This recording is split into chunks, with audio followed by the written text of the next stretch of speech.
Hello, welcome to this week's edition of MMA News, and today I will be going over mostly minor cards.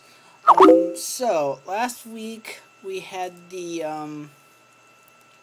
actually two. Well, actually, no, Bellator is kind of more of a major card now, but we had Bellator and we had the Titan FC card. So, I'll just go over the major fights of the Bellator card. Attila Veg beat Travis Wyeth, I kind of found, by KO in the first round. So, it was a quick final. So, Wyeth is not, even though he beat the champion, he's not going to be facing the champion again for a rematch for the title. So, then you have Marcus Galvoa, who beat Luis Nogueira for the bantamweight tournament final, so both of those guys are going to be facing the champions. And that's really all that I can say about that card, other than, Bellator's obviously gearing up. They're preparing for going on Spike, as there's K1. There's just a whole bunch of stuff going on in that regard. So, then the next fight card is that of the Titan FC 24 card. And the only major fighter that I can think of is Anthony Johnson, who made his full-on light heavyweight debut. Now, as we all know, Anthony Johnson fought at welterweight. How he made it all that time, I do not know. That's probably took a toll on his body, which we will find out as things go on. But he fought at welterweight, but he always had problems making weight. So after a while, he decided, but he was still a notable staple in the UFC. Finally, they decided. Finally, he confided with the UFC and stuff like that, so he decided to move up to middleweight. Well, that had a disastrous fight in which he did not make weight because of dehydration issues. Obviously, he couldn't even cut down the middleweight properly, and he ended up getting whooped by Vitor Belfort and got cut as a result. So, he finally decided, and from what I understand, he's a huge light heavyweight. So, he's at light heavyweight, and he beat Estevez Jones by TKO in the second round. So obviously he's still a very good fighter at light heavyweight. But so the question is whether he should stay in smaller promotions or jump back into the UFC. That's going to depend totally on Dana White and just how things go. It depends on what he wants to do, because honestly, fighters outside of the UFC have more freedom. The only problem is they don't get, they get decent payrolls and they can fight more. The problem is they don't get a lot of mainstream coverage unless they're with Bellator. But anyways, we'll see how that whole, we'll see how all that unfolds. So, then the next major thing going on outside of that is the,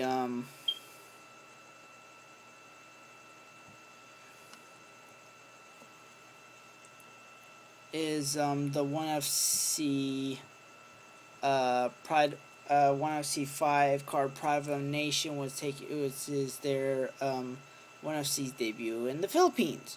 So that whole part, ONEFC is a rising promotion, appeared on the scene probably about a year ago. So they're rising. They're kind of popped up towards the twilight years of Dream, and now they're thriving mainly in the southeastern Asian market. They haven't gone to Japan as of yet. I'm sure they'll eventually go there, but the fact is they're in the Asian market where things are very open. That,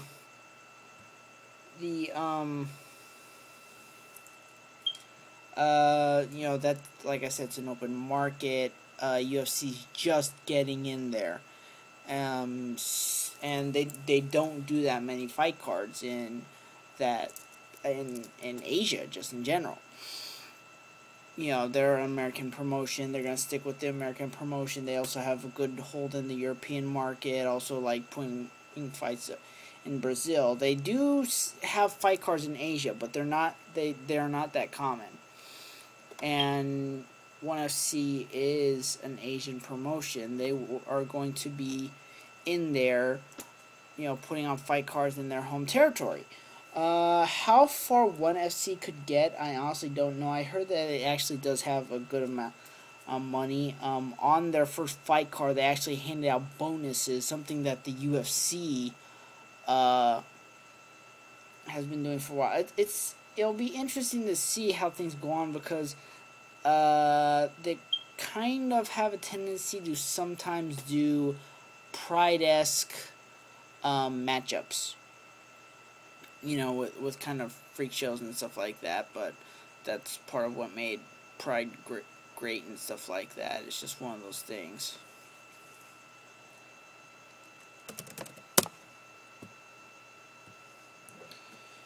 They're trying to find their foothold and stuff like that. They're getting veterans from they're getting UFC veterans, or getting Pride veterans, getting stuff like that. They're trying to find their groove, if that makes sense. But they're definitely establishing one. There's actually been a smart thing that they did was they kind of created an alliance out of the gate with various other Asian promotions. Dream was one of them, but the Dream sank before that could happen. But the thing that they were able to do was one of the major things they were able to do was take part of the Dream roster and import them in, because the fight card after this, you're gonna have Shinya Aoki fighting for, I believe, the lightweight title. They've done, this is their 5th event, and it's only in their 6th event are they gonna start having lightweight championships, or no, just championships in general. Things are going to be unfolding, but enough about that. Onto the actual fight card. The main event is Biblios Fernandez versus Gustavo Falciroli. Biblios Fernandez was a staple in the Dream. He was, I believe, their bantamweight champion, but obviously since then he's gone there. The next fight, and I'm not sure that these are all listed. I'm getting these off of Sheer Dog. Next fight is Eduardo Folo Yang versus Philippe Inamoto. Some basic matchup. I've heard about these guys in some way or another over the years, but anyways. But one of the most notable fights in this one is Andrei Arlovsky versus Tim Sylvia. This is their 4th fight against each other, and it's their first one since they've exited the UFC. Now, as we know, both of these fighters exited the UFC around 2008, and they both went into affliction right away. Now, both of them had. Arlovsky had hit on hard times, wasn't really in the title picture. He got a few more fights under his contract, and was, wasn't, his contract with the UFC wasn't renewed, so he ended up going into the market. Fought with Elixir, fought with Affliction, and then after the fall of Affliction, those 2 promotions, he went over the Strike Force, where he ended up getting the skid against Brett Rogers, Bigfoot Silva. I think where Doom was among them too. He just didn't get. He got an uncharacteristic glass chin, but that happens with older fighters. We saw that fight happen with Chuck Liddell, where, you know, he used to have a solid chin, but he got a glass chin leading up to his retirement. One of the reasons why he retired. Sylvia, as we know, when Sylvia goes against legitimate contenders, he generally does not do well, which is kind of what happened when he got out of the UFC. And not only that, he became fat, basically, because he fought at super heavyweight for a number of fights. He fought in the UFC, lost to Randy Couture, lost to Big Nog, and then he actually asked to get released and got released. And then he fought Fedor, lost to Fedor, and then, of course, the freak show with Ray Mercer, in which Mercer successfully KO'd him in, I think it was about 7 seconds. And then he had various fights at super heavyweight, had to put a decent some decent win streaks together, but still had some losses. Anyways, so now these two aging veterans are going up against each other. And I really don't know how this fight would go.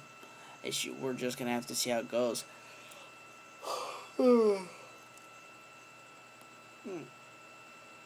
Okay, anyways. So then the next notable fight is undefeated Eric Kelly is going against veteran Jens Pulver. Pulver, we know from the early UFC, became the first lightweight champion, but then in what was a contract dispute similar to the early ones Randy Couture had, he ended up leaving, going to Pride. Did pretty well, but then over time, he, going against older, heavier guys started to take his toll. He ended up, back when the WEC was, and he went down to featherweight, and then started having trouble. He didn't really cut while he was at, lightweight.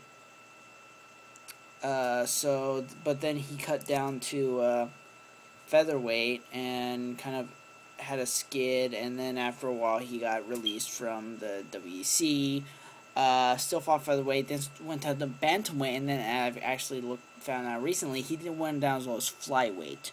How he was able to cut this much, I do not know. But at those weights, he actually did a little bit better because even though he'd been battered up and beaten and stuff like that, he was still able to go down. His experience and size obviously were able to help out. So he's been signed by onefc, and surprisingly, he's bumping back up to featherweight, despite going straight from flyweight to featherweight. So we'll just see how this one rolls out. I have no idea. And then there's a few more other ones. 3 of the Gracies are fighting on this card. Igor Gracie's fighting Chung Huang Cha. Jung. I'm not sure. Then Gregor Gracie's fighting Nicholas Mann. And then, let's see, Rolas Gracie's also fighting Tony Bonello. Obviously, ONE-FC is going off of the Gracies and stuff like that. And also, you have Phil Baroni, who actually right now is a losing record, going against Rodrigo Ribeira, who has an even record. So it's still one of those. That's not something you're overly thrilled about. It's just 2 veterans going at it. So yeah, that's it. And talk to you next week.